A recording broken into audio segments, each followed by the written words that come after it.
Hello and welcome to the Sound Lab podcast, interviews unedited. On today's show, interviews with Tanita Tikarum, Robert Finley. We also have Ossi Grace and Grade 2, plus we throw back in time to Reading Festival 2023 to chat to Caity Baser. So without further ado, let's kick off with our first interview from Tanita Tikarum.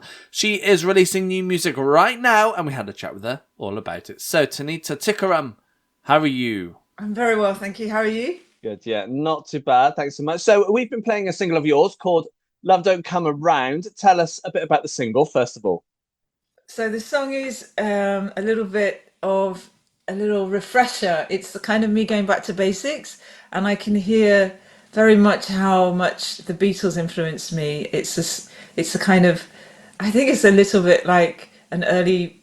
I can hear the influence of early Beatles in the song, and I think this is one of the songs that, as a band, we really love playing because it just makes us feel like we're like a teenage band. So. Yeah, nice. And that's coming off your new album called Liar, which is out on the 10th of October. What can we expect to hear on the record? Well, I think there's a really. So I worked with Andy Monaghan from Frightened Rabbit, which is a really great band. And I think he's really elevated my sound and kind of taken the acoustic elements that I work with, the violin, the cello, the accordion, and kind of given this indie influence and this darkness that comes from his musical background. And really, it sounds very modern, I think. And thematically, it is kind of a follow-up to Ancient Hearts and deals with really this idea of how we belong. And I suppose it was inspired by political events. And I've kind of set my mental task writing this album to find my own personal language to the political landscape. So there's a lot in it. It's a very it's a very meaningful album, I hope. Good. And the sound that you've made with the record, is it the sound you wanted, or is it kind of how it turned out as you were writing and recording it? Well, when I first decided to work with Andy Monaghan, he and I spent a couple of days together in Glasgow, and the first song we worked on together was This Perfect Friend, and he came up with this line, this string line, and I just thought, well, that's the sound I want.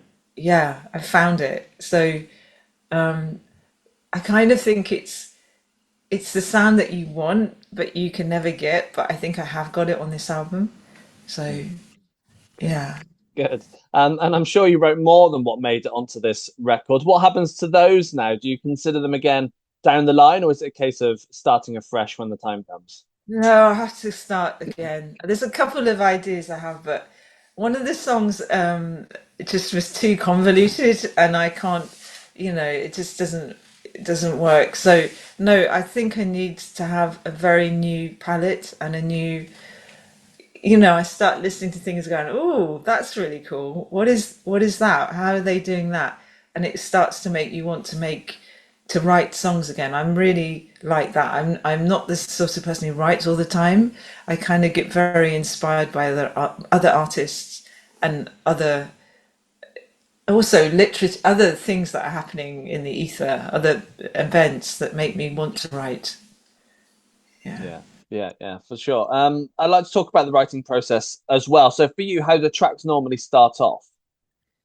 Well, I always used to be the kind of songwriter who wrote with the melody. So I would write a line and it would become really the song. It would be the key. I'd find a key phrase and it was a musical phrase and a lyrical phrase, and that would open up the whole song to me.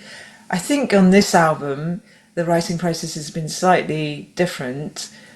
I still have that way of writing, but there's also been songs where I've had the actual title in my head, songs like Fear and Chills, and I thought, that's how do you write a song around that theme? And Sweet Feather in the Storm, that was co-written with my drummer Mark, and he just shouted out when we were jamming, Sweet Feather in the Storm, and then I kind of had to find the story for that song. So yeah, it's been a really fun way of testing my own prejudices about what writing is, and learning other ways to write. Yeah, and one of the things I've found with songwriters is the most difficult part is creating lyrics to the music and kind of combining the two. What's it like for you to combine the two different kind of worlds? I find it very natural.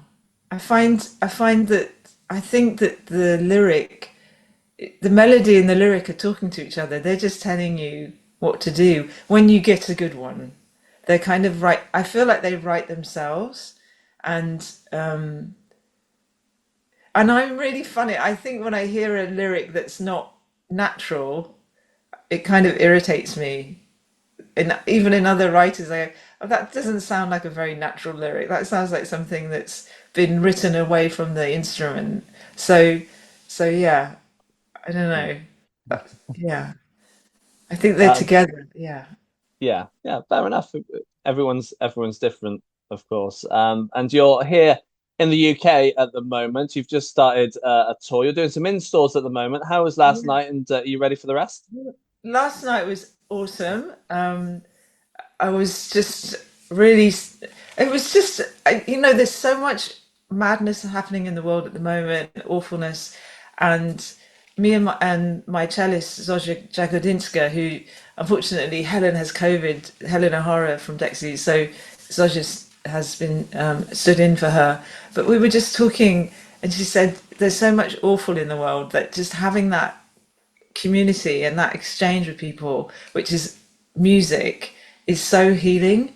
And I'm gonna just be a hippie and say, yeah, at the moment, go out and do something that makes you feel better about the world and helps you to meet other people. And listen to art, go create art. It's just a way of creating a better world. I really believe that. So yeah, it was really actually very life affirming. It was lovely.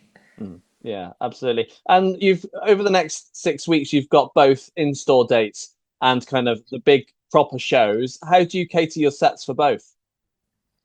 Yeah, and it's even going to be more multi-layered because I also have a different band for different shows. So the bigger venues we have a bigger band, smaller venues we have a more intimate band.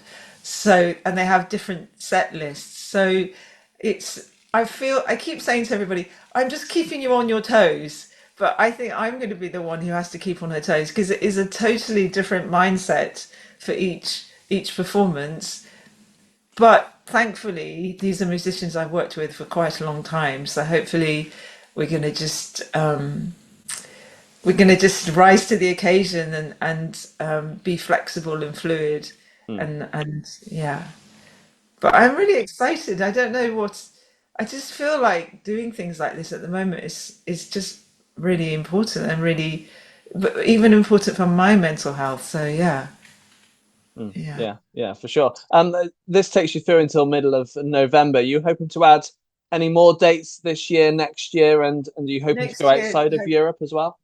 next year hopefully, and hopefully festivals as well. So let's see. But yeah, but this is going to be good also to see how there's a couple of yeah, just to see how the music works live. I'm excited about that. That's because there's I play old material, but I'm also going to be playing new stuff. So I just want to see what how the audience reacts and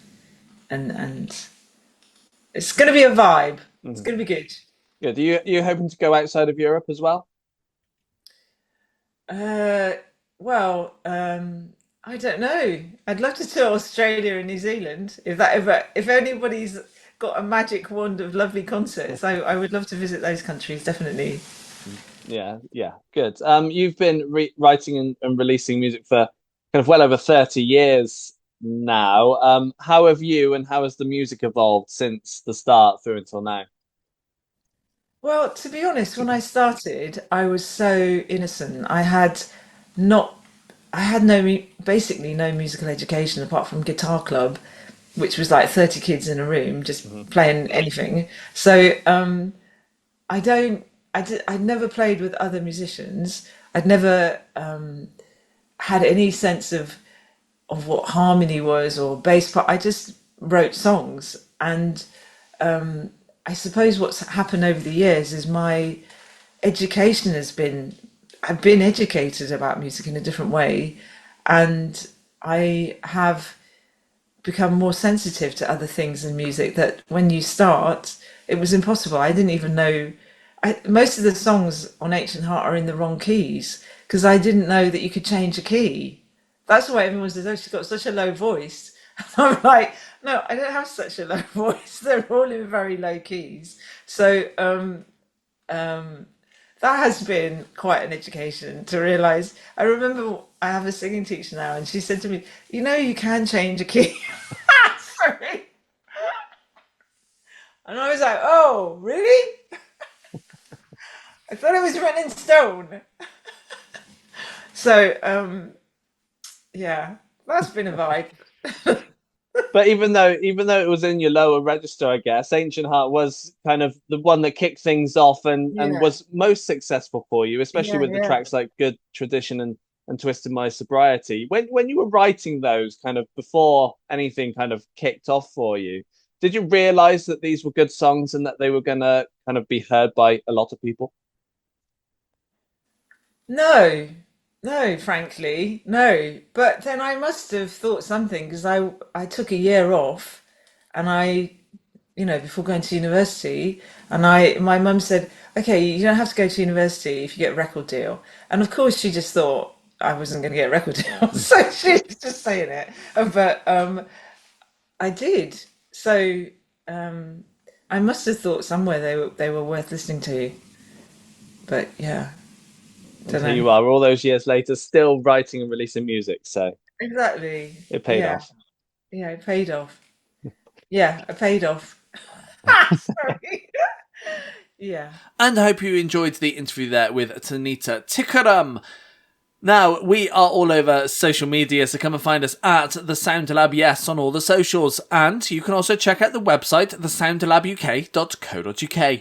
So while you go and find us on all the socials and give us some follows, we're going to play our next interview from Robert Finley.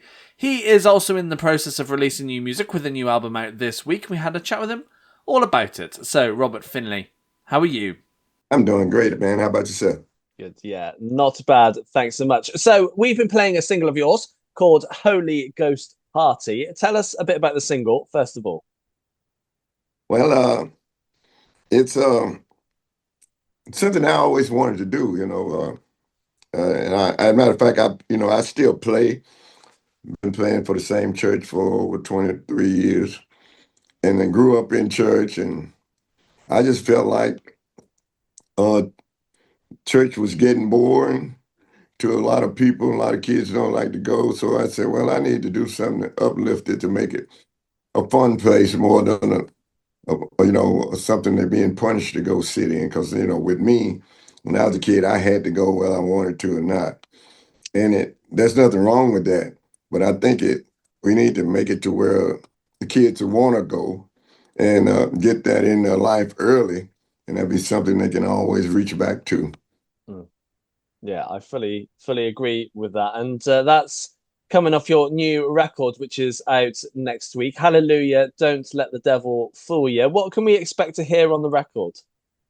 Oh, well, it's a lot of all of it is the whole album is it's aimed to the gospel.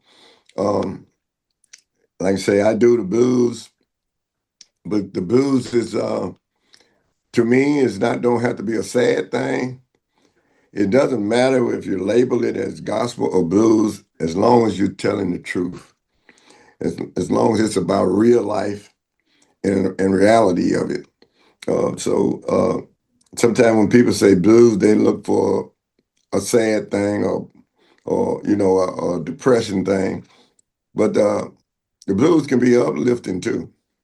Hmm. Yeah, I fully agree. And the sound that you've made with this record, is it the sound you wanted, or is it kind of just how it turned out while you were recording it and writing it? It's something I went in studio with on my mind. I had did 3 albums with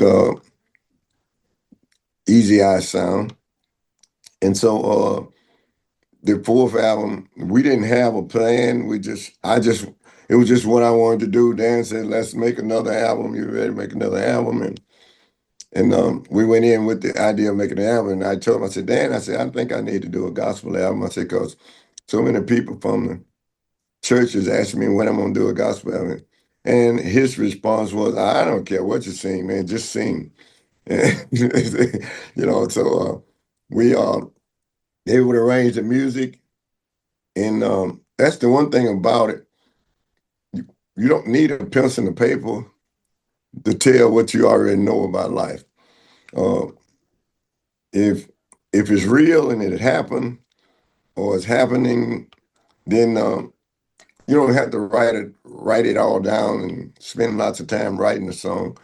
Just sing about what you already know about life itself. And the Holy Ghost Party, I don't know if you've seen the video or not, but it's all, mostly the video is covered with senior citizens, but everybody in there is well of age and experienced life enough to know.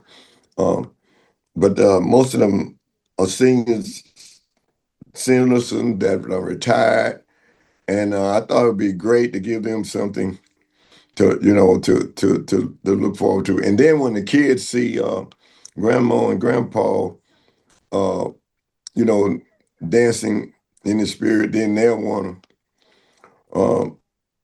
It looks like fun rather than, hey, get ready, let's go to church. It need to be something to where the kids would say, come on, Granny, let's go, So, yeah, that's my way of looking at it. And then the truth of the matter is, the I have been in those kind of parties, in revivals and by me playing for the churches and stuff, and I know that once people are having a good time, they don't really be in a hurry to go. Mm. And so I'm like, well, instead of singing something boring, and don't get me wrong, slow songs have their meaning and they have their place, but I just thought it'd be good to have an uplifting song to make everybody want to get involved. Yeah, no, yeah, for sure. And I'd like to talk about the writing side of things as well. So for you, how do tracks normally start off? No, we didn't do any writing. We just the band just organized their music, and I was, and I've always I've always liked the freestyle and as they call it, and be a poet as it go, and they call it rapping or whatever these days, but we was back then it was just if you could make things rhyme and then make sense with it. And that was my whole thing. I didn't get to go to school that much, but when I did go, I was more or less the class clown than anything, because um, during the school season was most of the time we was harvesting our crops. And growing up on a farm, it was more important to get the crop in, than worry about going to school. Uh, but now I don't feel bad about it because if you got mother wit and common sense and mother wit, then that's better than an education because you got the experience. Um, you can be having all the education in the world and then don't have common sense. Then some kid come off the street and trick you out of everything you done got hold to. So it's more important. I mean, don't get me wrong, education is important, but experience is more valuable than just than an education. Because my dad would say, you could be an educated fool, and then you still don't, fast as you get hold to something, someone that if you've only been in the classroom and someone grew up in the streets, um, if you're not hip to the street life, they're gonna trick you out of everything you got anyway. Yeah, no, that makes full sense. And I believe you only started kind of releasing music properly with your first album about 9 years ago. And you won't mind me saying you're a little bit older in age, but what took you so long to kind of get to the stage where you wanted to release your own music? Because you've been playing music for a very long time. Yeah, I've been playing since I was 10 years old, and it's something I always wanted to do, but it's always about being in the right place at the right time. So many people are talented and got all types of skills, but if you're just singing in the shower, no one hears it but you. Mm. Uh, you got to put it out there to be seen and heard by, and then some. In my case, I was just busting. I've been a carpenter all my life. Carpenter, I did carpenter, plumbing, electrician, anything dealing with a home, because I knew that was a promising future, because everybody gonna need a roof over their head at some time or another. So that was a business that you couldn't go wrong being in home building or remodeling. So, but then I started to lose my sight, and I got where I couldn't read the tape measure properly, and I couldn't make the proper cuts and stuff that I would think that a professional carpenter would do, and I didn't want to butcher up and leave a reputation of being a bad carpenter, because all of my work came from word of mouth. I didn't do commercials or anything. Just fix this person's stuff right, and somebody walk in and ask who did it, and then they were like, "I want his number. I want to meet him." So that's what I operated on. So that meant so much to me till I didn't want to go down, uh, as a bad carpenter after all those years. So I was forced into retirement, and I was started to play more. Or I started playing local TV. Um, it was a show called the Ernie Miles Show, and it was a gospel show that was on TV, and I did it, and I got where I was pretty much a regular on it, and it came on every Sunday morning. I was there, I was pretty much, everybody was expecting to see something that was taped, but we would just tape for the whole month. Yeah, at the first week of the month, all I had to do was 4 songs, and I would they'd play one each Sunday. So I started to play for commercials for KNOE and the local TV station, and I met a guy down there that was doing a commercial for one of his businesses, and I just made the suggestion that all he needed, he was advertising his cafe, and I said, all you need is some blues, and I said it out of a joke, and he said, yeah, well, I think I like that. Come on down. And he told me to come on a Tuesday night. Said that was the only night that they didn't have, nothing going on. And I went that Tuesday, um, and I played. He wasn't there, so his daughter and them said, "We don't have music on Tuesday." And I said, "Well, I know." I said, "That's why I'm here." And so she called her dad, and he said, "Oh, I forgot to tell y'all he was coming." And so he said, "Well, go ahead and hook up, see what we're gonna do."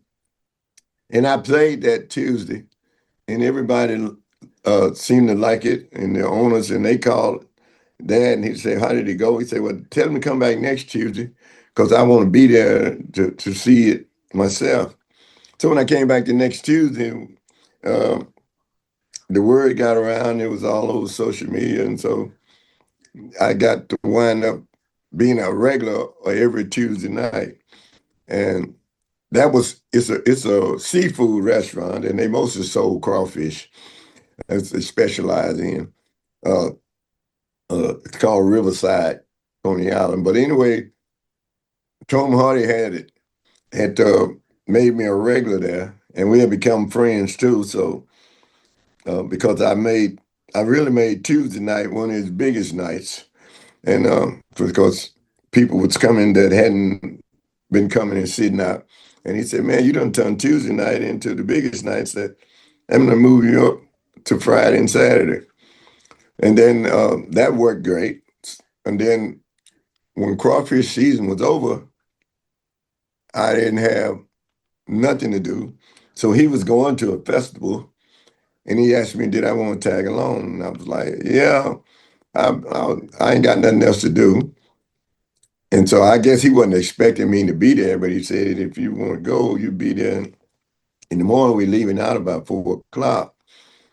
And he said, it ain't gonna cost you nothing, just go with me. And I was up.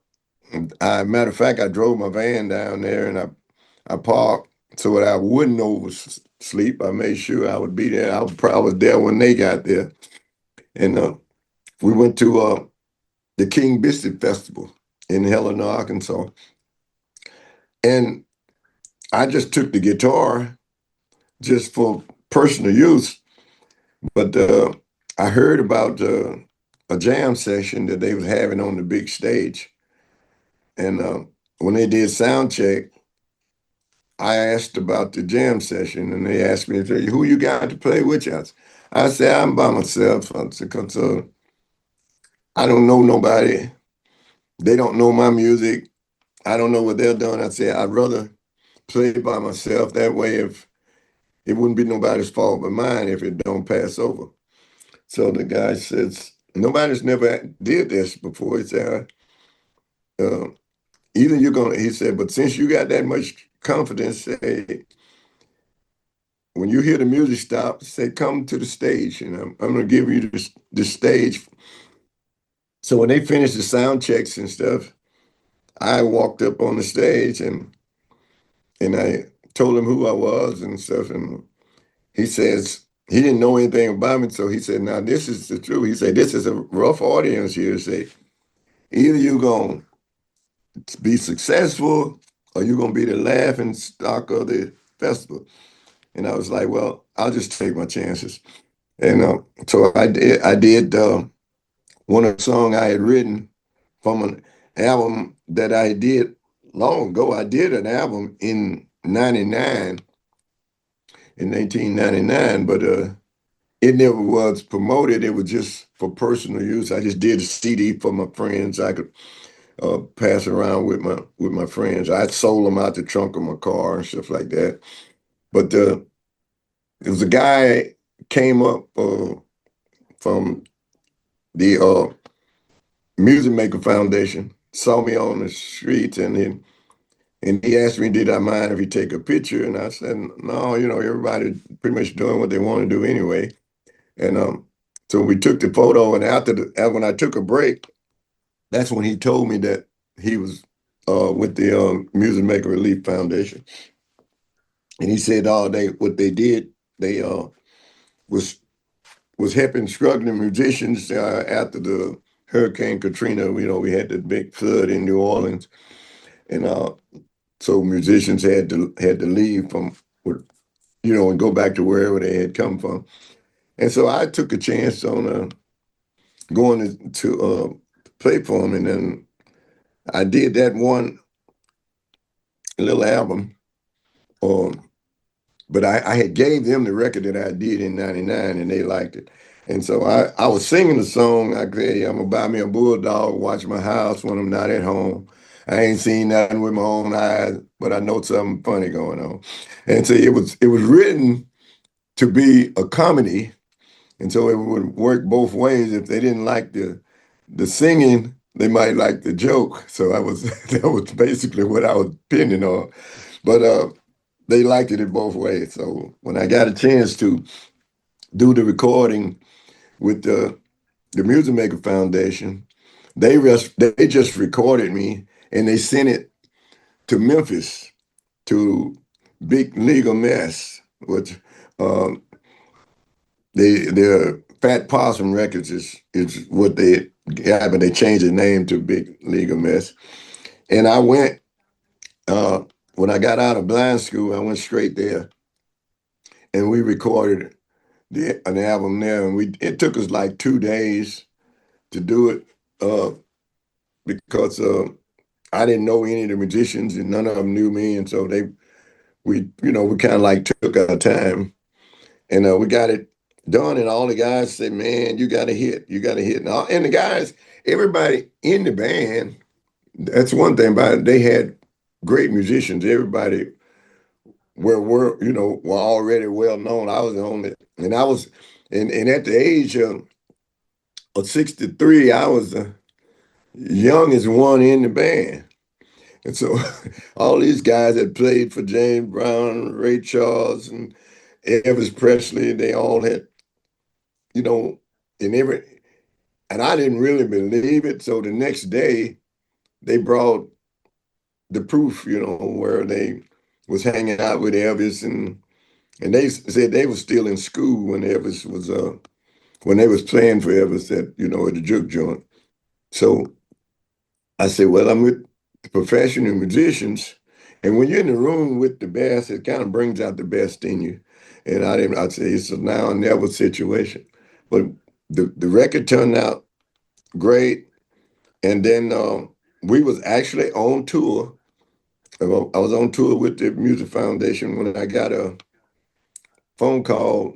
The road manager says, "Hey man, it's a guy, Dan Arbach, want to meet you when you get back to the States." And he said, I said, Dan Arbach. He said, yeah, the guy from the Black Keys. Well, I had never heard of the Black Keys, and so but one of the drummer from the thing said, man, you finna be a rock star. If you go on to the Dan Arbach, say you finna be a rock star, and I was like, I didn't really lock in on what he was saying. But when we got back, I got to meet Dan, and I found out I was over 30 years older than him. But we clicked, and after a short conversation, we went in and start recording. And my style of playing, and there's, which I could pretty much play anything I wanted to play on the guitar. But I told them, why don't you play the music and let me focus on the singing, and to make sure the record can. And we agreed to that.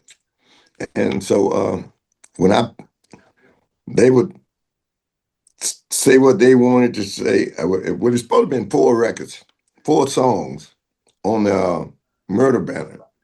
It was a cartoon. I don't know if you heard of Murder Banner, but it's a cartoon novel. And I was singing what they wanted me to sing for the cartoon. And we had 4 days to do it. And we did it in less than a day. So now we got 3 days of studio time with nothing to do. So then Dan says, you want to make an album? I'm like, man, that's like my childhood dream. And he said, well, we finna make an album then. And so he went to pulling down songs that they had written. And, with me being legally blind, I couldn't read it. So all I could do was listen to the music. And then he would tell me the words in my ear and put a bug in my ear and he'd tell me the words. And when he tell me the words, he says, don't try to sound like me. I want you to be yourself. And that's the best thing that could happen to a person is to be themselves. Because I've always been able to imitate, James Brown, Ray Charles. I could imitate it, pretty much sound like anybody I wanted to. But then I found out that no matter how good an imitator you are, all you're going to do is make that person you're imitating more famous.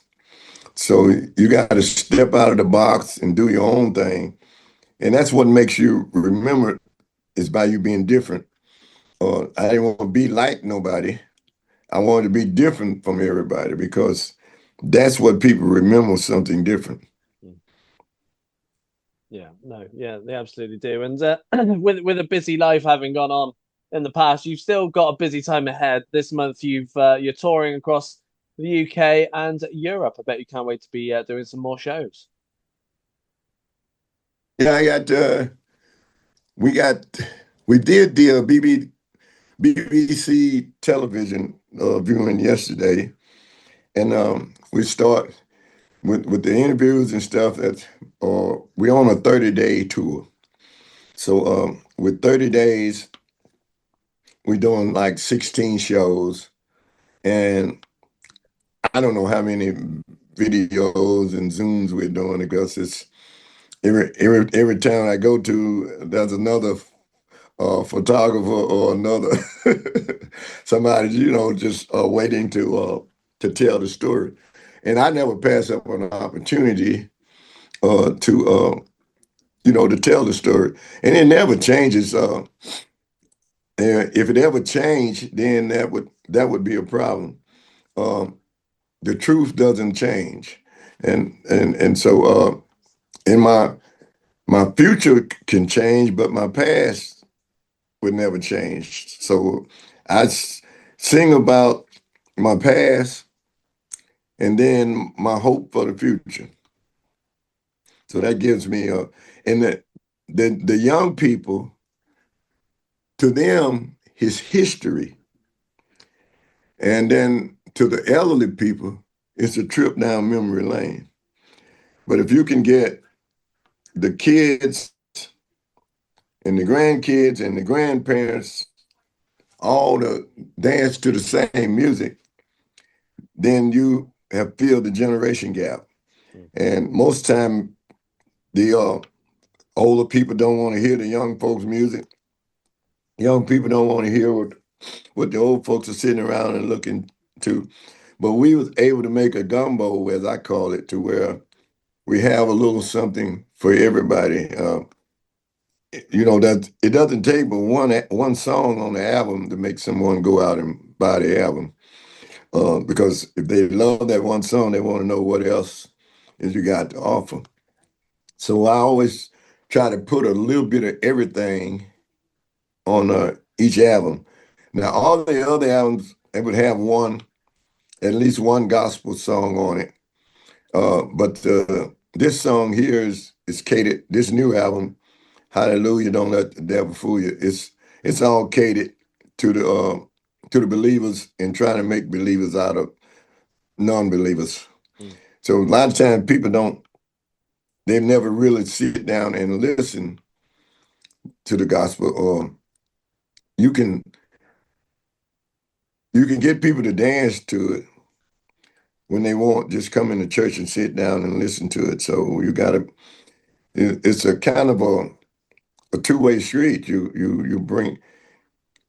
get the world's attention, then you tell them positive things to give everybody hope for tomorrow. Because with my childhood upbringing and the struggles that I had, like I said, we were poor, but we didn't know it. 'Cause, we had more food than we could eat because we raised all of the food. We raised our own chicken. We had our own cows and goats. And we had everything that we needed to eat. And then my dad loved to hunt, so we always had fresh meat, wildlife, and fat. So it was never a hunger, but it was just a hard working life. I tell anybody that the sharecroppers never really get their share. And I hope you enjoyed the interview there with Robert Finley to talk about his new record, which is out this week. Now, if you're listening to us on Spotify, then you also have the chance to find our Fresh playlist. It brings you 150 brand new up-and-coming artists that we feel like you might just enjoy yourselves. And if you want to find it, search for Fresh by The Sound Lab on Spotify or head to the website, thesoundlabuk.co.uk, and click on the Fresh playlist button. So while you go and search for that very playlist and save it to listen to a little bit later on, we're going to play you our next interview from Ossi Grace. She's just released a brand new single and she's got an EP on the way, and we had a chat with her all about it. So Ossi Grace, how are you? Hello. How are you? Not too bad. Thanks so much. So we've been playing a new single of yours called FA. Tell us a bit about the single, first of all. So far, it's more of the more playful songs on my project. Um, because I'm a storyteller. I want to call myself a storyteller. So this is less, it's not as deep. It's just, you're having a good time. And I wanted, a couple of tracks on there to feel like you're having a good time, because I can get a bit deep sometimes. So I just wanted something very relaxing, something you could move your body to. So yeah, that's what I was. Yeah. Nice, nice. Yeah, nice. And that's coming off a new EP of yours. Tell us a bit about the new EP that's coming out.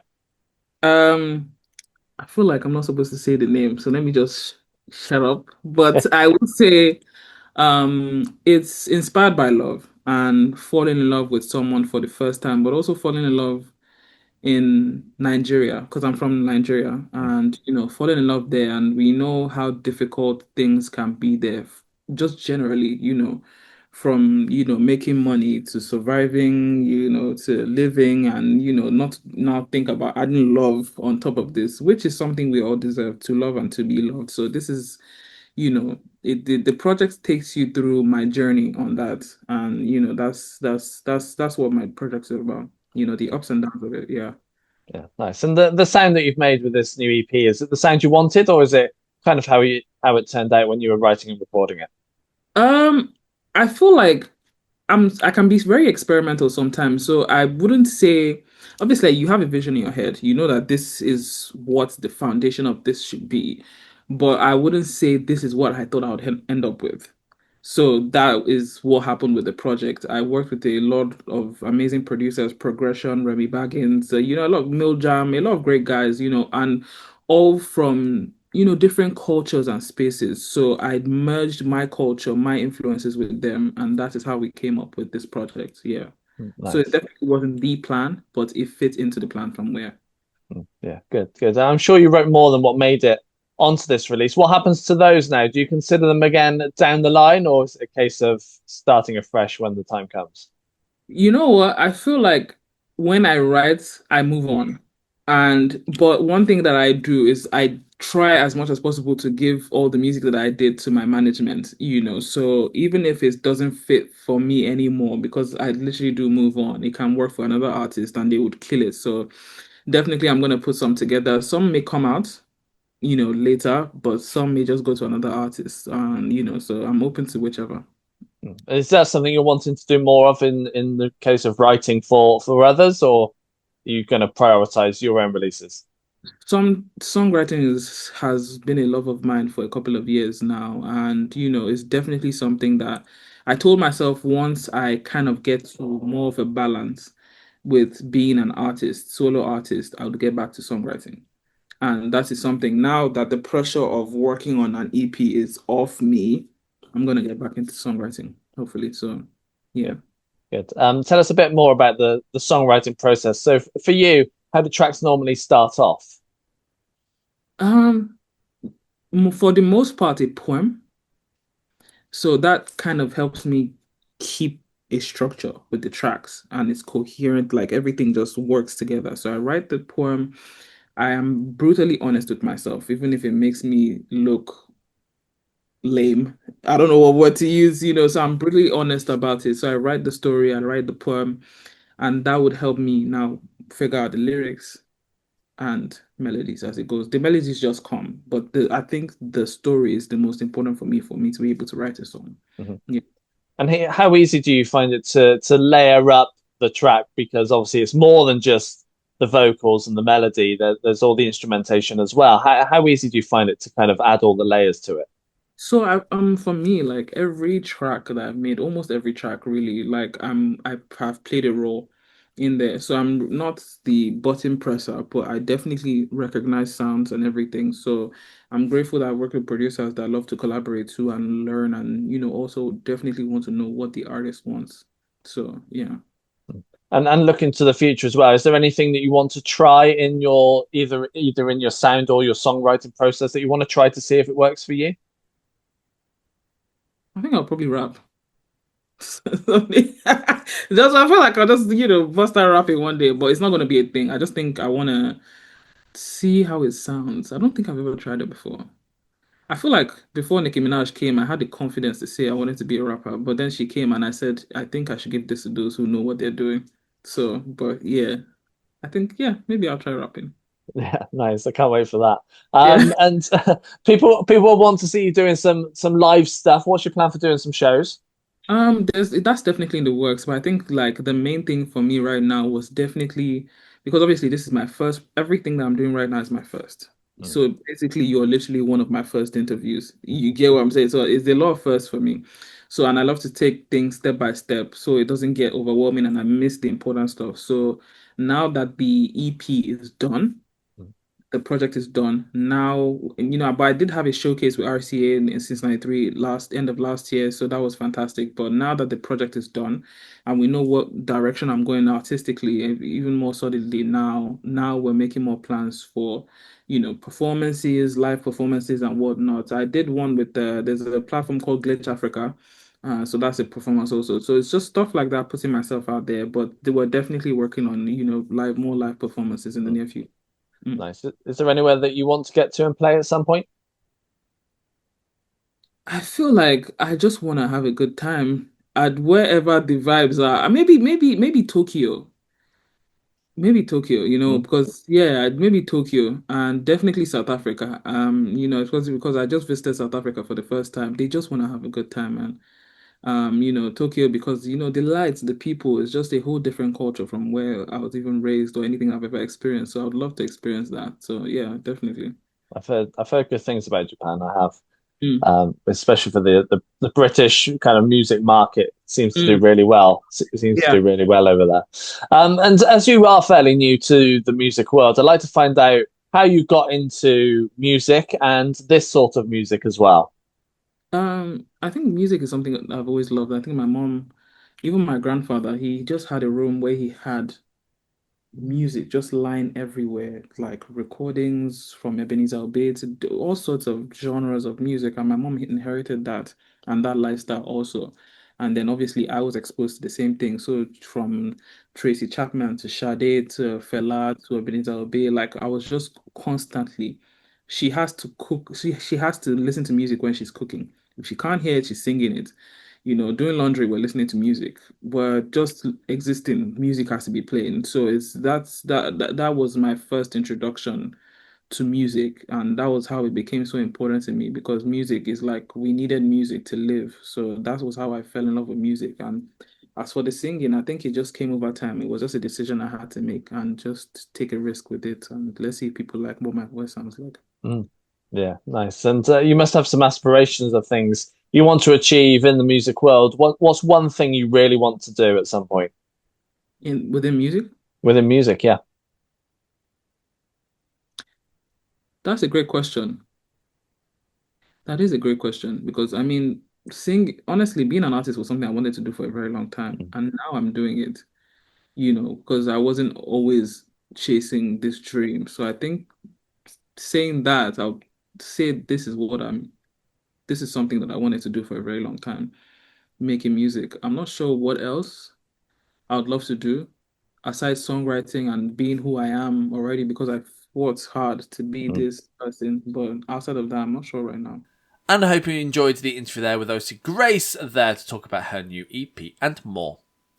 Now, if you are loving all of today's interviews, then you'll be pleased to hear we also have an international radio show that brings you all of these interviews in an edited form. They come alongside a load of new music and a live session too. And if you want to find it, head to the website, thesoundlabuk.co.uk, and click International Radio Show. So, while you go and do that, we're going to play you our final new interview, and it comes from Grade 2. We had a chat with them at 2000 Trees Festival earlier this year, and they've got a brand new single out, so we decided to play you this interview. So, Grade 2, how are you? Not too bad, mate. Absolutely roasting right now. Yeah, But good, sweltering. Yeah. We're all right, we're surviving. It is a warm one. It is a warm one. You're here at 2000 Trees. How's your day been so far? We've literally only just arrived, but it's fucking roasting, yeah.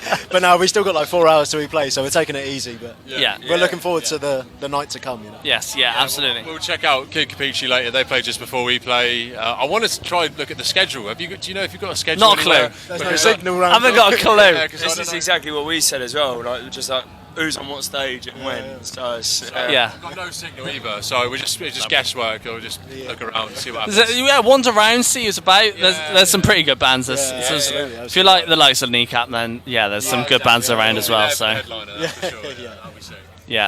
who knows what controversy they're going to come out with? So I think that's why it is indeed. Juicy stuff. Now, once you finish here this weekend, what's your plan next? Next, we're going to Zwarte Cross in the Netherlands, as well as a headline show in Eindhoven. Little week. It's basically just weekenders with festivals, isn't it? Coming up. Yeah, pretty much. To Slovenia and for Punk Rock Holiday, Italy for Bacon. And then we're followed by Rebellion. Yeah, Rebellion, and then we're basically back home for Victorious. Close to home, anyway. Close enough. Yeah, that's our first time playing in Pompey in fucking ages, isn't it? It's been a long time. Nice and busy then. Nice and busy for you guys. Busy enough for sure. Yeah. Nice. And where are you guys at the moment when it comes to releasing some music? The dreaded question. Yes. The dreaded question. Well, and I need an answer as well. I'm not going to let you. I need an answer. Well, just so happens we did just finish recording our next album, so it's finished. It is now in the mixing process, and there will be a single released soon. We don't have a date yet, but there will be new music soon. I can't say when exactly. And the album should be not allowed, or you just don't know. We actually don't have a date right now. We don't have a date now. We did have a date, but then we didn't meet our deadline. So now we don't have a date. It's your fault. The deadline was a bit tight, though. Come on. It was a bit of a rapid turnaround. So we've been trying to make everything work, but it's, when you're trying to get so many people together on a timeline, it was just a bit manic, to be honest, wasn't it? I mean, we're literally shooting a video in next week. It's all happening, so there will be music coming months, most likely. Yeah. Nice. Yeah. So I guess what we're trying to say is big things coming soon. What possibly could it be? Nice. And considering you've done it now, it's all recorded. How's it sounding? Is it kind of what you wanted? Yeah. It's definitely different. Like it's different, but follows suit of what we've done before, and it's it just includes a bit more of us all personally rather than down a individual lane. Yeah. So each song feels like it's got its own identity in a way, but then the whole thing pieces together as a full album. When you listen through it, it's okay, cool. It's hard to describe it without using the cliche word, you're taking on a journey. Do you know what I mean? But it's our best one yet. Yeah. But there's enough in it that it's not like you're listening to a load of songs that it's just one after the other that sound like the same thing. Just one's 3.5 minutes and one's 1.5. Yeah. There's enough going on in each song where we feel like we've been able to kind of showcase what we all do individually, and from each of our own backgrounds of what we listen to outside of just the classic punk route. So there's more elements to it this time around. That's how we're feeling about it at the moment. Absolutely. Yeah. And it's like we say this all the time, but it's the evolution of us. Every album we evolve, we feel like, and we don't just create the same album twice. Yeah. It's always going to be an evolution and something new and exciting. I think we've done it again with this album, to be honest. We're super proud of it. Yeah, good. And when it comes to the writing side of things, how do the tracks normally start off for you guys? It's kind of different every time. There's sometimes we're kind of lucky enough to have Jack has a small little home studio setup, so we do home demos, and it can kind of start from there, or it can even start from just an audio note on a WhatsApp chat of just I've got this guitar riff, I've got this bass riff. Or there's even been times where we've sent kind of a strange vocal idea. It's just random little voice notes, usually, of us in our bedroom, and then once anything we see has potential, it will then turn into a demo. I'll make a real rough demo, put some copy and pasted drums over the top. I've got all of Jacob's drums from our last album, so just copy and paste some shit, so you see that you hear the same fills and everything all the time.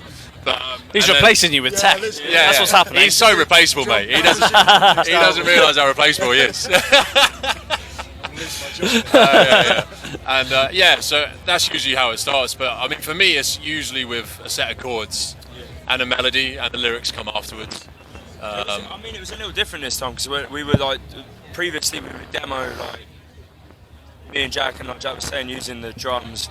But this time we were able to set up an electric kit, so we were kind of able to get together and kind of jam through ideas. And there was a couple of days where we just recorded jam sessions, and there was bits in that we got that little chord progression, can it build or is it sit on it? Like, who knows? Yeah. So that was cool this time around. That was more, to be honest, like tail end of last year into this year. Where we found this new way of like doing stuff. It's been different every record, but yeah, it really has. It's still like finding its path. But that was how we did it this time around. Yeah. It's cool. Yeah. It seemed to work. It's definitely advancing. I mean, how I started writing songs was on Audacity. Yes. You remember Audacity? I use it for my show. Do you? Yeah. Mate, I swear to God, I had a webcam. I used as a microphone. And a little keyboard that had those shitty drum noises on a keyboard. Yeah. And Audacity, like the most fucking B-Tech setup. Like it didn't cost me a penny. That's how I used to make our demos back in the day. And just seeing how far we've come now, it's just quite funny to look back at. I wish I could find. I might dig up some of those demos actually. They sound horrific. Release them as a little side EP. Yeah, some of them are so funny. Yeah, but anyway, yeah. But no dissing Audacity. It works great. Audacity's fantastic, really. Yeah. No, I just record my bits and then copy and paste songs into it, and works a treat. It's perfect for that, isn't it? It's free, it's simple. Yeah. Yeah. Does what it says on the tin. Yeah, exactly. And what's your plan for the rest of this year then? What are you doing? What are you up to? Just a few festivals, really. Yeah. Yeah. Any more touring coming up? We'll have to see.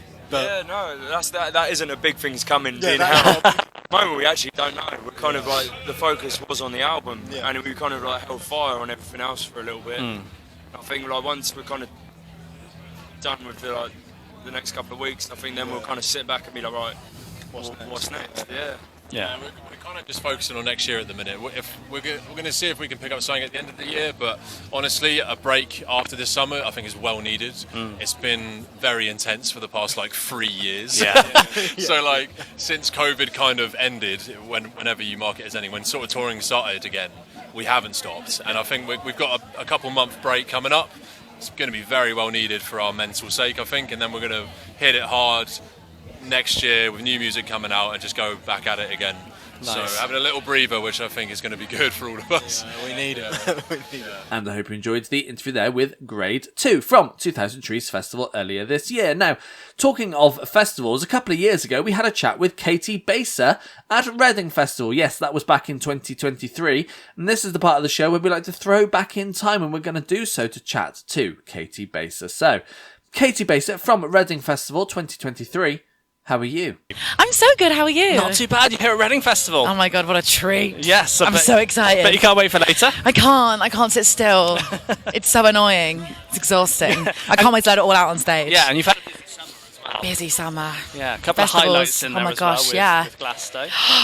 Well, I only went to Glasgow, but it was the first time going to Glastonbury, and it was good incentive. It's huge. Oh my god, 60,000 steps a day. Yeah. In the heat, in cowboy boots. Don't do it. Yeah. No, I've done it as press, and it's not fun. It's not fun. No. It's not fun. Mm-mm. You've been busy this year releasing some music. You recently released a new single. 2 new singles at the same time. Tell us about them.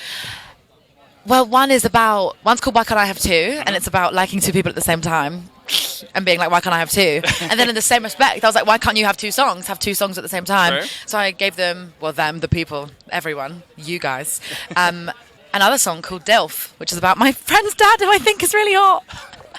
Did you tell him about it before? Yeah, I did.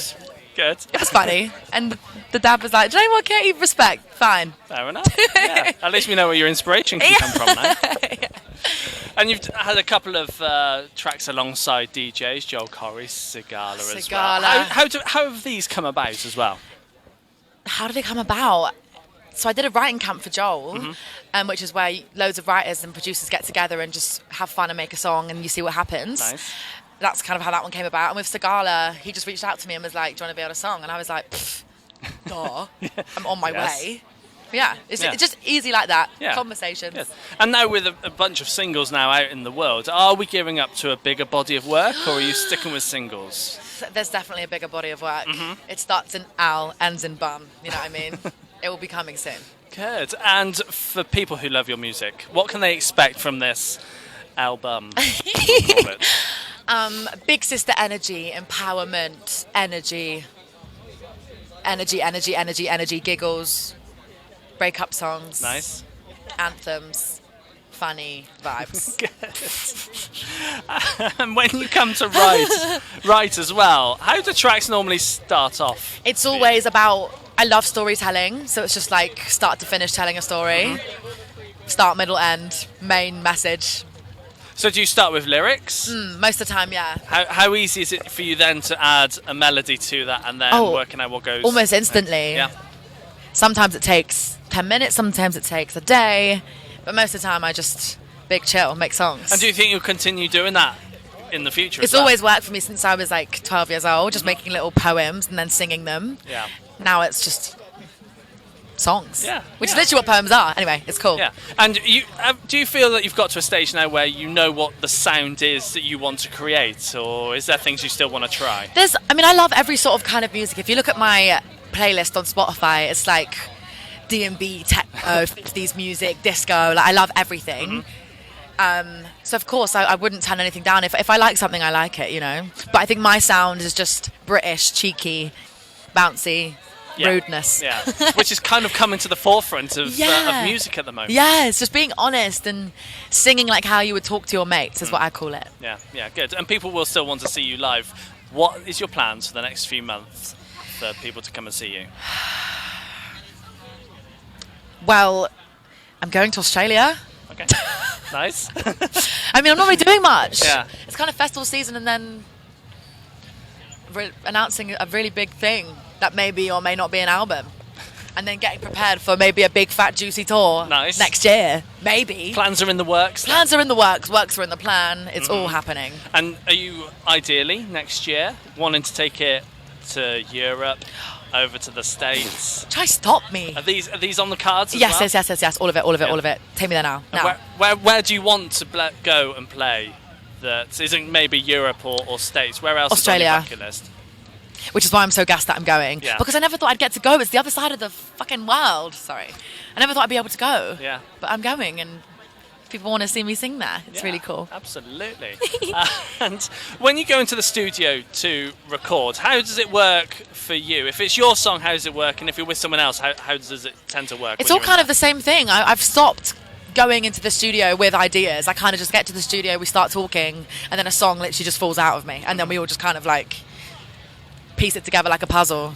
Put a bit of jazz there, a bit of piano there, you know? Yeah. Do you go in with a plan then? Or Nope. No? I used to. And then I started putting too much pressure on myself and I stopped enjoying it. And now I'm just like, wake up, whatever happens, happens, no pressure. Just have fun with it. Have you ever been in the studio then recording and done something and listened back to it and gone, what was I thinking? Yes, of course. What sort of things have happened? Like, I've gone into like pour my heart out on a sad song and it's just like so stupid. Like everything just doesn't make sense about it. I mean, I'm happy to feel feelings if it was good. Yeah. But I've had a few. Only a few. Mind you. But yeah, I had a few shockers, but no one will ever hear them. And I hope you enjoyed the interview there with Caity Baser from Reading Festival 2023. And that's the end of the show. For another week, I am afraid, but don't worry, we will be back next week. But if you can't wait until then, social media at The Sound Lab Yes on all the socials. And you can also check out the website, thesoundlabuk.co.uk. And we will be back next week for another episode of Interviews Unedited. Goodbye.